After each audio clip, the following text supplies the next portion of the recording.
नमस्कार दोस्तों, आपका फिर से स्वागत है हॉन्टेड हाइक में। आज हम आपको एक ऐसी कहानी सुनाने जा रहे हैं जो आपको झकझोर के रख देगी। यह कोई साधारण अपराध की घटना नहीं है, बल्कि एक साइकोपैथ सीरियल किलर की दिमागी हालत और उसके खौफनाक कृत्यों की सच्चाई है। हम बात कर रहे हैं चंद्रकांत झा की, जिसने 2006 और 2007 में दिल्ली की सड़कों पर आतंक फैला दिया था। इस सीरियल किलर ने न सिर्फ पुलिस को चुनौती दी, बल्कि इसने तिहाड़ जेल के बाहर सिरकती लाशें छोड़कर न्याय व्यवस्था का भी मजाक उड़ाया। आज के इस वीडियो में हम चंद्रकांत झा की दिमागी स्थिति, उसके अपराध और उन परिस्थितियों पर चर्चा करेंगे जिन्होंने उसे इतना खतरनाक बना दिया। साथ ही यह केस प्रवासियों की मानसिक समस्याओं पर भी रोशनी डालता है, जिसे अक्सर नज़रअंदाज कर दिया जाता है। तो चलिए शुरू करते हैं इस डरावनी और रोमांचक कहानी को। पहला कॉल। 20 अक्टूबर 2006 की रात तिहाड़ जेल के कंट्रोल रूम में एक अनजान कॉल आती है। कॉल करने वाला बताता है कि जेल के गेट नंबर 3 के बाहर एक टोकरी में एक शव रखा हुआ है। पुलिस चौंक गई। तिहाड़ जेल, जो कि देश के सबसे कड़ी सुरक्षा वाली जेल है, उसके बाहर एक लाश रखना, यह सुनकर सभी के होश उड़ गए। पुलिस मौके पर पहुंची तो उन्हें टोकरी में कस के बंधा हुआ एक धड़ मिला। उसके नीचे एक पत्र था। पत्र में न्याय प्रणाली को गालियां दी गई थी और एक चुनौती दी गई थी, मुझे पकड़ सको तो पकड़ लो। यह साफ था कि जिसने भी यह किया था उसे ना तो कानून का डर था और ना ही किसी और का। 25 अप्रैल 2007। मामले को कुछ समय हो गया था और पुलिस किसी भी नतीजे पर नहीं पहुंच पाई थी।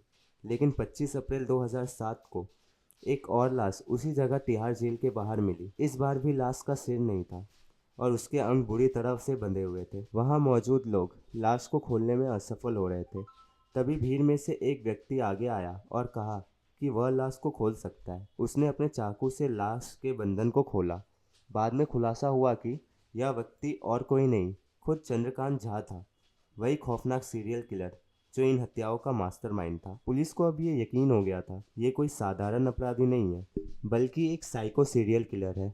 जिस तरीके से उसने शवों को ठिकाने लगाया और फिर पुलिस को चुनौती देते हुए पत्र लिखे, उससे साफ हो गया कि यह व्यक्ति अपनी हरकतों पर गर्व महसूस कर रहा है। कॉल की आवाज़ से पता चला कि यह व्यक्ति बिहार से है और पुलिस ने स्केच तैयार करके पूरे शहर में तलाश शुरू कर दी। तभी एक पुराना केस सामने आया। 1998 में तिहाड़ जेल के बाहर एक और बिना सिर की लाश मिली थी, लेकिन तब पुलिस सबूतों की कमी के कारण केस को बंद करने पर मजबूर हो गई थी। चंद्रकांत झा की गिरफ्तारी। जांच आगे बढ़ी और पुलिस को एक डॉक्टर से सूचना मिली कि आज़ाद नगर में एक आदमी नियमित रूप से उसके क्लिनिक पर आता है, जो कि संदिग्ध स्केच से मेल खाता है। पुलिस ने तुरंत योजना बनाई और जब चंद्रकांत झा ने डॉक्टर को अगले दिन के लिए अपॉइंटमेंट के लिए कॉल किया तो पुलिस ने उसे पकड़ने का जाल बिछा दिया। अगले दिन चंद्रकांत झा को गिरफ्तार कर लिया गया। उसे पुलिस के सामने बैठाया गया और उसने बिना किसी डर या पछतावे के अपनी कहानी बताना शुरू की। प्यारे का दिमाग। पूछताछ के दौरान चंद्रकांत ने बताया कि वह बिहार के गोसाई गांव से आता है। दिल्ली आने के बाद उसने मजदूरी की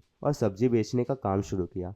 लेकिन एक घटना ने उसकी जिंदगी को पूरी तरह बदल कर रख दिया। एक रात उसने एक गैंगस्टर को बेगुनाह इंसान की हत्या करते देखा। जब उसने इसका विरोध किया तो उस गैंगस्टर ने उसे बुरी तरह मारा। उस रात उसने कसम खाई कि अब से वह कभी कमजोर नहीं पड़ेगा। उसके बाद उसने मार्शल आर्ट्स सीखा और तय किया कि जो भी उसे धोखा देगा या उसका अपमान करेगा उसे वह मार डालेगा। उसकी हत्याएं कोई साधारण अपराध नहीं थी। वह उन लोगों को मारता था जिनसे वह पहले दोस्ती करता था। वे अधिकतर प्रवासी मजदूर होते थे जो उसके ही गांव या आसपास के इलाकों से आते थे। उसने अपनी हर हत्या को एक व्यक्तिगत न्याय की तरह देखा। हत्या की प्रक्रिया। चंद्रकांत झा की हत्या करने की शैली बेहद खौफनाक थी। वह पहले अपने शिकार से दोस्ती करता, उन्हें अपने घर में रहने देता और फिर एक छोटी सी गलती पर उनकी बेरहमी से हत्या कर देता। इसके बाद वह शव के टुकड़े टुकड़े करके उन्हें दिल्ली के अलग अलग हिस्सों में फेंक देता था। उसने यह भी बताया कि वह अपने पापों को धोने के लिए सिर को यमुना नदी में बहा देता था। मनोवैज्ञानिक विश्लेषण। चंद्रकांत झा का केस यह दिखाता है